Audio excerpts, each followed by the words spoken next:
আসসালামু আলাইকুম এভরিওয়ান। আজকে আপনাদের সাথে কলিজা ভুনার রেসিপি শেয়ার করব। তাই আমরা প্রথমে চুলায় একটি কড়াই বসিয়ে নিয়েছি এবং তাতে পেঁয়াজ দিয়ে নিয়েছি। পেঁয়াজগুলো হালকা করে ভেজে নিচ্ছি। ভাজা হয়ে গেলে আমরা এর ভেতরে দিয়ে দিচ্ছি তেজপাতা।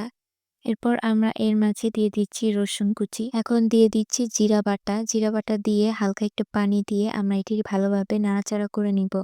তারপর আমরা হলুদের গুঁড়া, মরিচের গুঁড়া এবং ধনিয়া গুঁড়া দিয়ে নিলাম। এই পর্যায়ে আমরা এখন একটু পানি দিয়ে ভালোভাবে কষিয়ে নিব। তারপর লবণ, আদা বাটা দেওয়া হয়নি, তাই এগুলো দিয়ে নিলাম। পেঁয়াজ এবং রসুনের বাটাও দিয়েছি। আপনারা চাইলে এভাবে রান্না করতে পারেন। এই পর্যায়ে আমরা সাদা এলাচ এবং দারচিনি দিয়ে দিয়েছি। মসলা কষানো প্রায় শেষ। এখন আমরা গরুর কলিজাগুলো দিয়ে দিব। কলিজাগুলো মসলার সাথে ভালোভাবে মিশিয়ে আমরা ১৫ মিনিটের জন্য ঢাকনা দিয়ে ঢেকে দিব।